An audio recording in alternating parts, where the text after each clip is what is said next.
Sa ngalan ng Ama, ng Anak at ng Espiritu Santo, Amen. ang pagpapala ng ating Panginoong Hesus Kristo, ang pag-ibig ng Diyos Ama, at ang pakikipagkaisa ng Espiritu Santo naway sumainyong lahat. At sumaiyo rin. Mga kapatid, tinipon tayo bilang mga kaanib na angkan ng Diyos, kaya dumulog tayo sa maawaing Panginoong nagpapatawad ng lubos. Sinugong tagapagpagaling sa mga nagsisisi, Panginoon, kaawaan mo kami. Panginoon, kaawaan mo kami. Dumating na tagapag-anyayang mga makasalanay magsisi, Kristo, kaawaan mo kami. Kristo, kaawaan mo kami.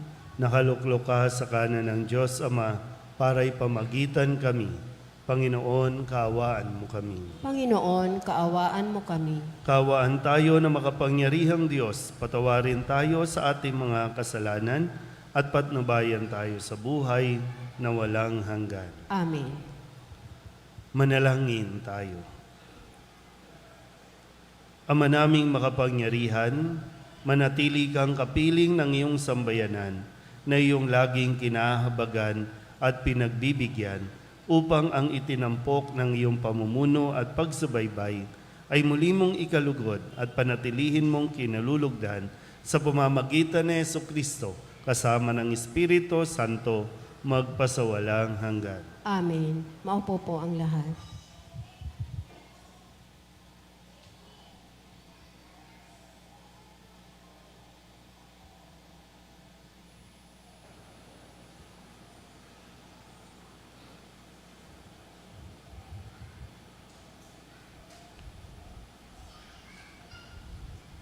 Pagbasa mula sa aklat ni Propeta Jeremias.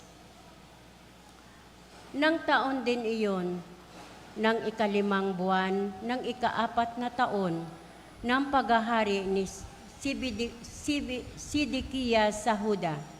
Si Jeremias ay kinausap ni Ananias, anak ni Propeta Asor, ng Gabaon.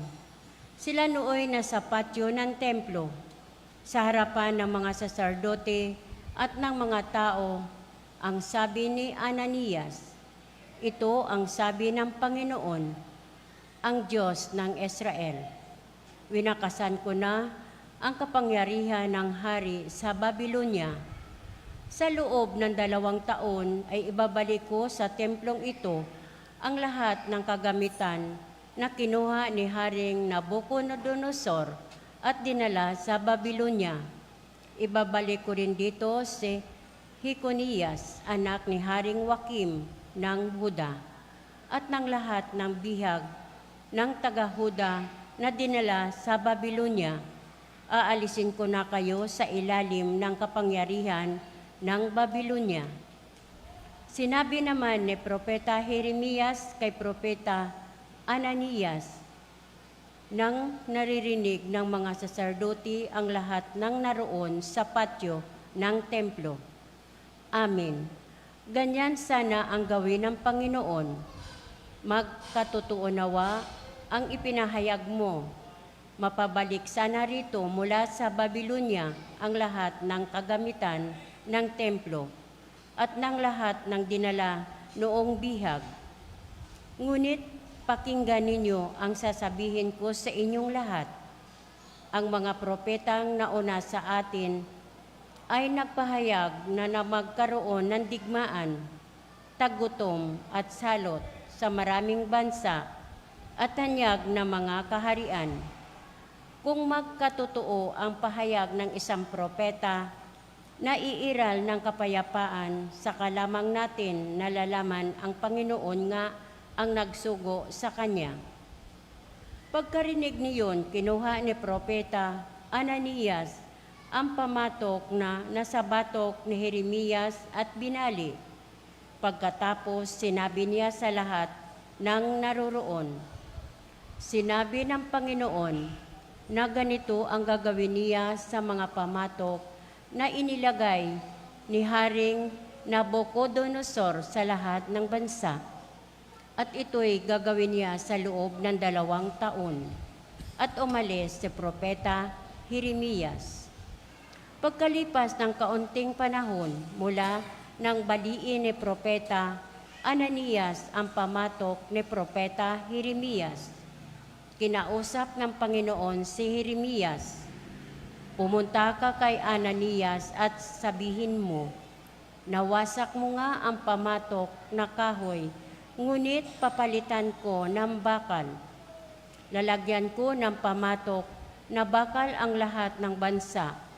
Ito upang sila'y maglingkod kay Nabucodonosor at magkagayon nga siya ay paglilingkuran nila sapagkat ipinailalim ko sa kanya pati ang mga hayop sa parang."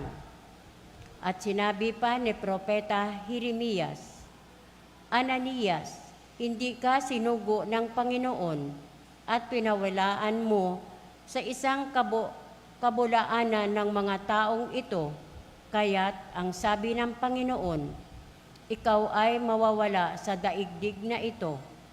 Mamamatay ka sa taong ding ito, sapagkat tinuruan mo ang bayan na maghimagsik laban sa Panginoon." At nang ikapitong buwan ang mga taong iyon ni Propeta Ananias ay namatay. Ang salita ng Diyos. Salamat sa Diyos. Salmong tugunan ang ating pong itutugon. Poon, ituro mo sa akin ang utos mo upang sundin. Tayo pong lahat. Poon, ituro mo sa akin ang utos mo upang sundin. Sa landas na di matuwid, huwag mo akong bayaan, pagkat ikaw ang mabuti, ituro ang iyong aral. Tugon, Poon, ituro mo sa akin ang utos mo upang sundin. tulungan mong ihayag ko yaong tunay na balita, yamang sa iyong kahatulan, lubos akong may tiwala. Tugon, Poon, ituro mo sa akin ang utos mo upang sundin. sa akin ay magsilapit, ang sayo ay may takot, maging yaong mga tao na alam ang iyong utos. Tugon, Poon, ituro mo sa akin ang utos mo upang sundin. sana'y lubos kong masunod ang buo mong kautusan, upang hindi mapahiyat, tamuhin ko ang tagumpay. Tugon, Poon, ituro mo sa akin ang utos mo upang sundin. nagaabang ang masama, upang ako ay mapatay, ngunit ako'y magbubulay sa bigay mong kautusan. Tugon, Poon, ituro mo sa akin ang utos mo upang sundin. hindi ako magpabaya sa utos mo at tuntunin, pagkat ikaw ang guro ko na nagturo ng aralin. Tugon, Poon, ituro mo sa akin ang utos mo upang sundin. Tumayo po ang lahat.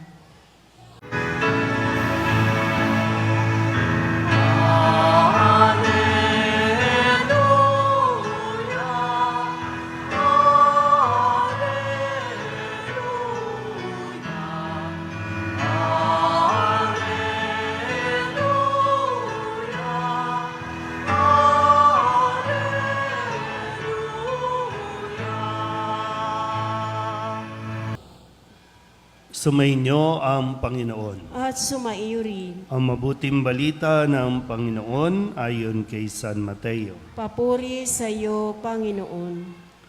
Noong panahong iyon nang marinig ni Jesus ang pagkamatay ni Juan Bautista, siya'y sumakay sa isang bangka at nag-iisang pumunta sa isang ilang na lugar. Nang mabalitaan naman iyon ng mga tao, siya'y lumabas ng bayan at lakad na sumunod sa kanya.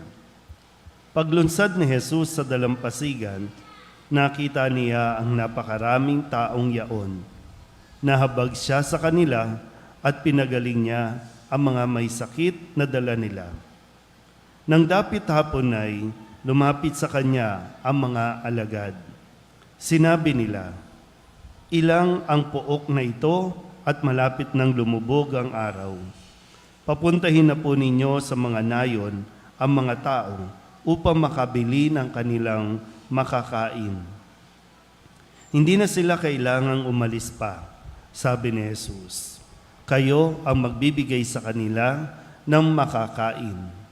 Sumagot sila, 5 po ang tinapay at 2 ang isda natin. Dali ninyo rito, sabi niya. Pinaupo niya sa damuhan ang mga tao. Kinuha ang 5 tinapay at 2 isda. Tumingala sa langit at nagpasalamat sa Diyos. Pinagpira-piraso niya ang mga tinapay at iniutos sa mga alagad na ipamigay iyon sa mga tao. Kumain silang lahat at nabusog. Tinipon ng mga alagad ang lumabis at sila'y nakapuno ng 12 bakol ng pira-pirasong tinapay.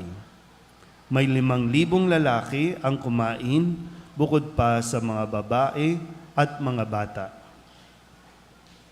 Ang mabuting balita ng Panginoon. Pinupuri ka namin, Panginoong Hesukristo. Inyong lahat, ngayon po ay Lunes ng 18 linggo sa karaniwang panahon. Sa atin pong mga narinig na pagbasa sa araw na ito, sa unang pagbasa, narinig natin yung kwento kung saan ibinalita ni Propeta Ananias, o hindi pa propeta, no? Pero kinausap ni Ananias si Jeremias na isang propeta. At doon ay ibinalita ni Ananias kay Jeremias na hindi na siya ang magiging propeta. At si Ananias ay nagpahayag ng mensahe na galing daw sa Diyos. Nakukuha niyo po ba? Nasundan ba kanina? No? Kadalasan kasi kapag unang pagbasa, yung attention natin, wala no? Kaya, no, ito yung nangyari. Naniwala si Jeremias doon sa sinabi ni Ananias, kung kaya't siya ay lumayo. Umatras na muna. Pero kinausap din siya ng Panginoon at sinabi na ito ang mensahe na dapat mong sabihin maging kay Ananias dahil yung mensahe ni Ananias ay hindi talaga galing sa Panginoon. Nakuha pa. Okay pa tayo? Okay. Sa Ebanghelyo naman, nakarating na kay Jesus yung balita na patay na si Juan Bautista. At ano ang ginawa ni Jesus nang malaman niya? Siya'y sumakay sa isang bangka at nag-iisang pumunta sa isang ilang na lugar. Pero pagkatapos nun, nakita rin siya ng mga tao, sinundan siya, at nakita niya yung napakaraming tao. At may concern, no? May concern. Ang idinulog sa kanya ng mga alagad niya, pauwiin na ang mga tao para makabili sila ng kanilang pagkain. Pero alam ni Jesus, hindi kakayanin ng mga tao na umuwi ng gutom. Kaya ang sinabi niya, kayo ang magpapakain sa Kanya o sa kanila. Yan. Nakukuha niyo po ba yung gusto kong sabihin sa inyo na maanyayahan kayo? Si Jeremias nakatanggap ng balita na hindi na siya ang propeta. Umalis, pero bumalik. Si Jesus nakatanggap din ng balita, umalis, pero nagpatuloy sa kanyang gawain o sa kanyang misyon. Kaya maganda po na mapagnilayan natin ito. Kadalasan, mayroon tayong mga naririnig na balita. Pwedeng nakakalungkot o pwedeng balita na hindi ka na ang magiging propeta o sabihin natin, hindi ka na magiging pangulo, hindi ka na magiging mayor, hindi ka na magiging barangay, hindi ka na magiging coordinator ng kung anumang mga ministries and organizations. Pero paano tayo nagre-react? Yun yung magandang mas mapagnilayan natin. gaano tayo napipigilan ng ating mga emosyon para hindi na tayo magpatuloy na maglingkod. Kapag nasasaktan ka, aayaw na lang, lalayo na lang. Pag namamatayan ka, humihinto din ang buhay mo. Kaya nga, di ba, si Kristo namatayan, pinsan niya si Juan Bautista.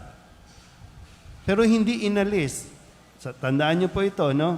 Kapag nasaktan ka, o nabigo ka, na-disappoint ka, okay lang umiyak. Okay lang din lumayo muna.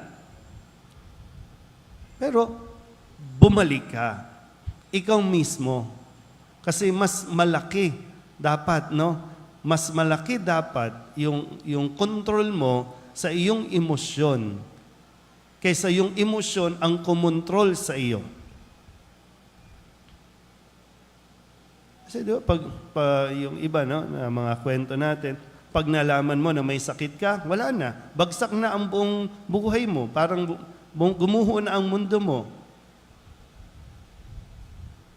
At doon na tayo nakatuon. Ako, ito yung damdamin ko. Ulitin ko po, no? Hindi dapat i-deny, hindi dapat ipagwalang bahala. Kung nasaktan ka, sige, masaktan ka. Kung gusto mong mag-emote muna, sige, mag-emote ka muna. Kung naloko ka, sige lang. Gusto mo, bigyan mo ang sarili mo ng panahon para yung tinatawag natin na grieving process. Sige, umiyak ka. Pero pagkatapos niyan, tandaan mo, may mga umaasa pa sa iyo. Marami pang kailangan tulungan, marami pang kailangan o nangangailangan sa iyo. Yeah, ito yung ginawa sa atin at pinapakita ni Jesus. Nung habang nag-i-emote siya, nasaktan, nagluluksa, may idinulog sa kanya na sitwasyon, sinabi ba niya na, lubayan niyo ako, hayaan niyo sila, wala akong pakialam sa kanila, mayroon din akong pinagdaraanan. Hindi nga alam ng mga tao na may pinagdadaanan sa Jesus. Pero bakit mo pipigilan ang iyong sariling tumulong dahil lamang nasaktan ka? Pero ngayon ba, tayo ba, nabubuhay ba tayo sa kalungkutan? O haharapin mo na yan at magpapatuloy ka sa kung anuman ang misyon na binibigay sa iyo ng Diyos? At tandaan nyo rin, hindi porket hindi ka coordinator, hindi porket hindi ka na yung nasa posisyon, wala ka nang gagawin. Tuloy ang misyon. Dahil para ito sa Diyos. Kailangan malinaw sa atin, yung ginagawa natin ay para sa Diyos. At Diyos din ang magbibigay sa atin ng lakas, tibay ng loob, para pagpatuloy tayo sa ating misyon. Amen?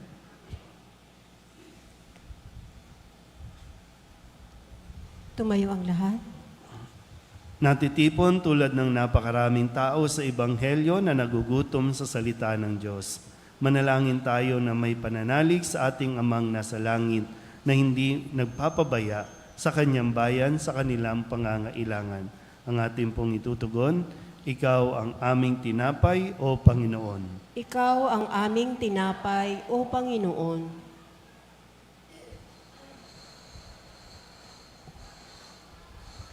Ang simbahan sa buong mundo naway sumaksi sa salita at gawa sa pag-ibig at kalinga ng Diyos sa mga nangangugutom at nangangailangan.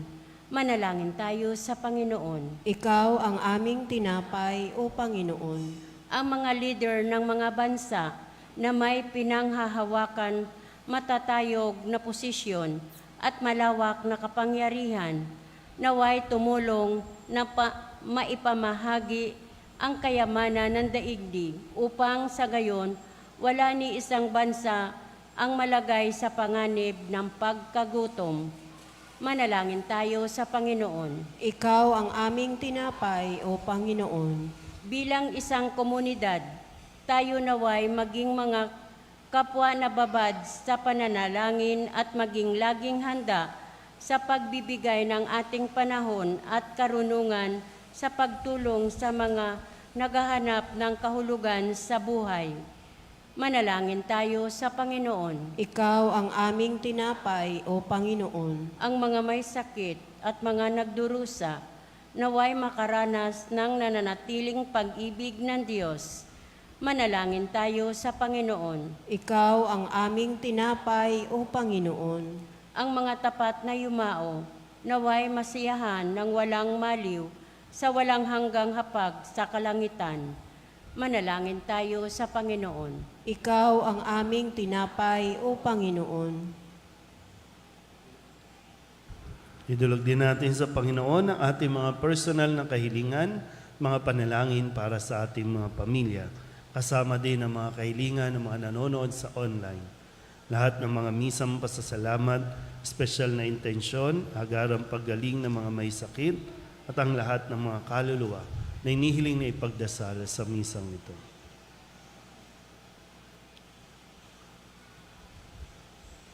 Ang lahat ng ito inihiling namin sa ngalan ni Kristong aming Panginoon. Amen. Maupo ang lahat.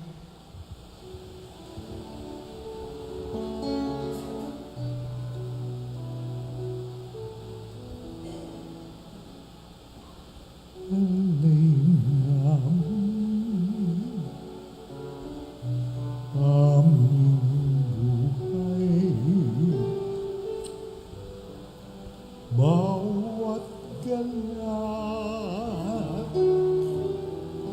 at lumbay, bawat pangarap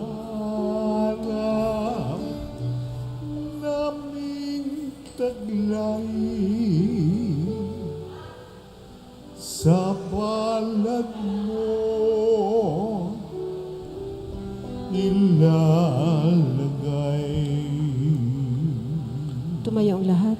Manalangin kayo mga kapatid upang paghahain natin ang kalugdan ng Diyos amang makapangyarihan. Tanggapin nawa ng Panginoon itong paghahain sa iyong mga kamay, sa kapurihan niya at karangalan sa ating kapakinabangan at sa buong sambayanan niyang banal. Ama naming lumikha, para mo ng awa, gawin mong banal ang mga alay naming iyusanang kalugdan at kami gawin mong haing sa iyo'y laging nakalaan sa pamamagitan ni Jesucristo kasama ng Espiritu Santo magpasawalang hanggan. Amen. Sumainyo ang Panginoon. At sumaiyo rin. Itaas sa Diyos ang inyong puso at diwa. Itinaas na namin sa Panginoon. Pasalamatan natin ang Panginoong ating Diyos. Marapat na siya ay pasalamatan. Ama naming makapangyarihan, tunay ngang marapat na ikaw ay aming pasalamatan.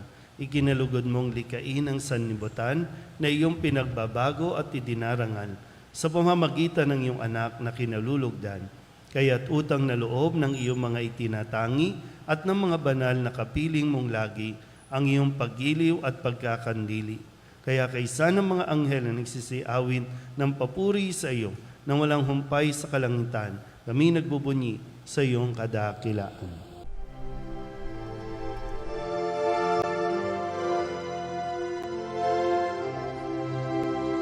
Santo, Santo, Santo, Panginoong Diyos makapangyarihan, napupuno ang langit at lupa ng kalwalhatian mo.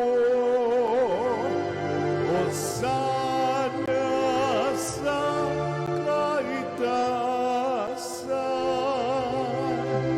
pinagpalang na paririto sa ngalan ng Panginoon.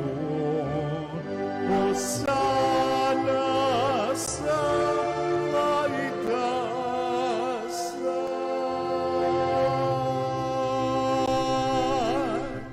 Ama naming banal, ikaw ang bukal ng tanang kabanalan. Kaya't sa pamamagitan ng iyong Espiritu, gawin mong banal ang kaloob na ito upang para sa aming maging katawan at dugo ng aming Panginoong Heso Kristo. Bago niya pinagtiis ang kusang loob na maging handog, hinawakan niya ang tinapay, pinasalamatan kaniya, pinaghati-hati ni iyon, iniabot sa kanyang mga alagad at sinabi, "Tanggapin ninyong lahat ito at kanin, ito ang aking katawan na ihahandog para sa inyo."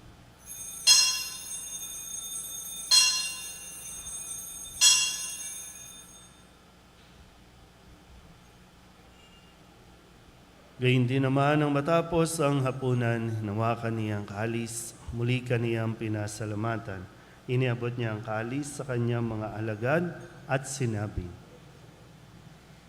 "Tanggapin ninyong lahat ito at inumin. Ito ang kalis ng aking dugo, ng bago at walang hanggang tipan. Ang aking dugo na ibubuhos para sa inyo at para sa lahat, sa ikapagpapatawad ng mga kasalanan.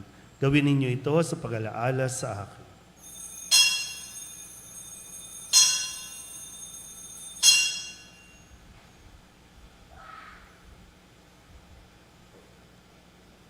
Ipagbunyi natin ang misteryo ng pananampalataya. Si Kristo'y namatay, si Kristo'y nabuhay, si Kristo'y babalik sa wakas ng panahon. Ama, ginagawa namin ngayon ang pag-alaala sa pagkamatay at muling pagkabuhay ng iyong anak, kaya tiniaalay namin sa iyo ang tinapay na nagbibigay buhay at ang kalis na nagkakaloob ng kaligtasan. Kami nagpapasalamat dahil kami iyong minarapat na tumayo sa harap mo para maglingkod sa iyo. Isinasamo namin kami magsasalo-salo sa katawan at dugo ni Kristo ay mabuklod sa pagkakaisa sa pamamagitan ng Espiritu Santo. Ama, linghapin mo ang iyong simbahang laganap sa buong daigdig. Puspusin mo kami sa pag-ibig kaysa ni Francisco na aming Papa at ni Jose na aming Obispo at ng Tanang Kaparian. Alalahanin mo rin ang mga kapatid namin na himlay na may pag-asang sila'y muling mabubuhay, gayon din ang lahat ng mga pumanaw. Kaawaan mo sila at patuloyin sa iyong kaliwanagan. Kaawaan mo at pagintapating kaming lahat na makasalo sa iyong buhay na walang wakas. Kaysa ng mahal na Birhen Maria na ina ng Diyos, ng kabiyak ng puso niyang si San Jose. Kaysa ng mga apostol at ng lahat ng mga banal na namuhay dito sa daigdig ng kalugod-lugod sa iyo.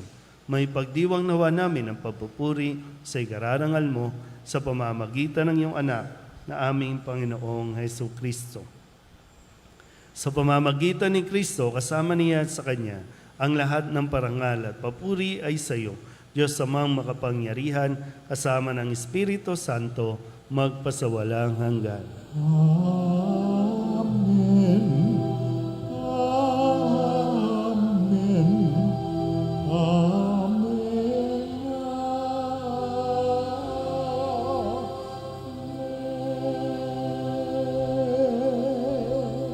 Sa tagubilin ng mga nakagagaling na utos at turo ni Jesus sa Panginoon natin at Diyos, ipahayag natin ang lakas loob.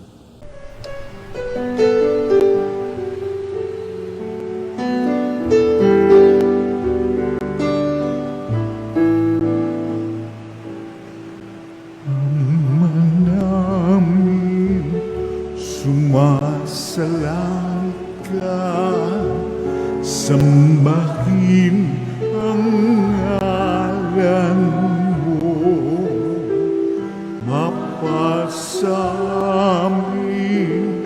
ang kaharian mo, sundin ang loob mo,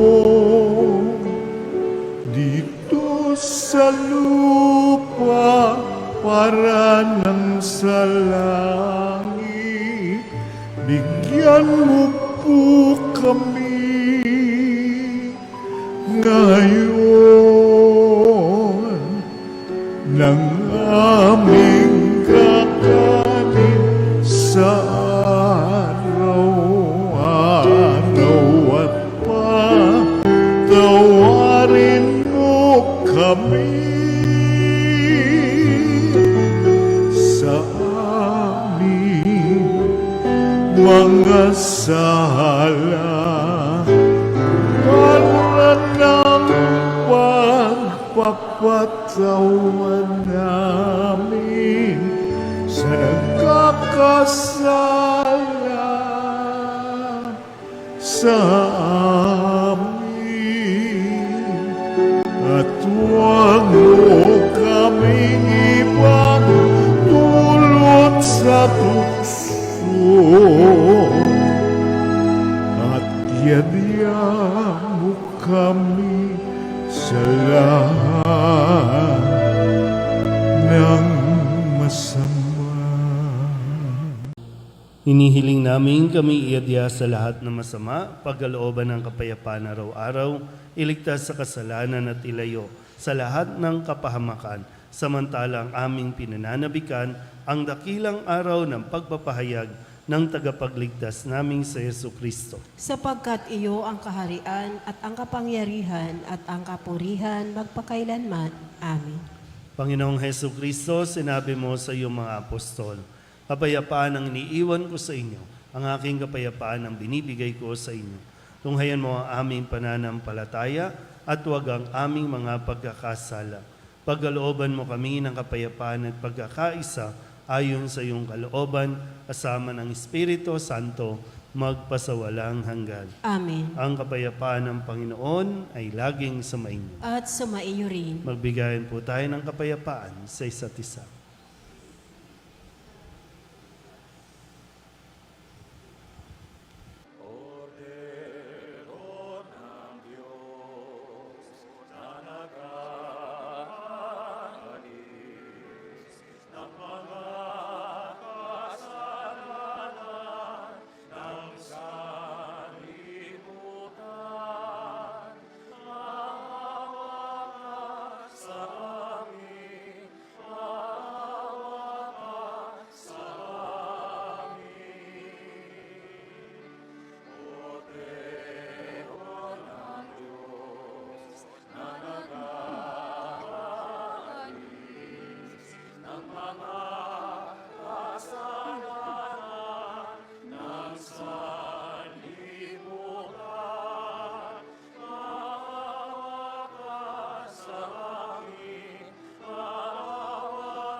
Ito ang kordero ng Diyos.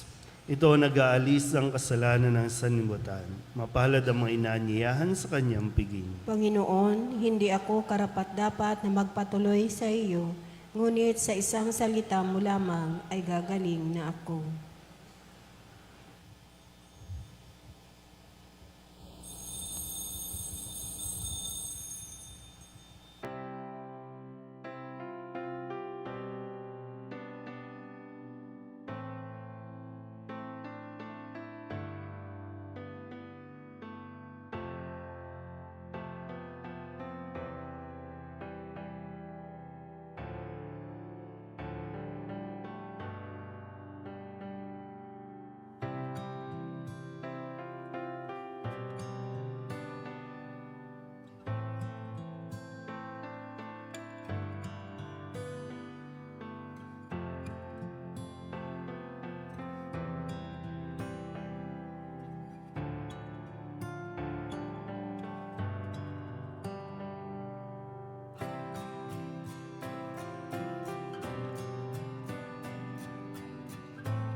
Manalangin tayo.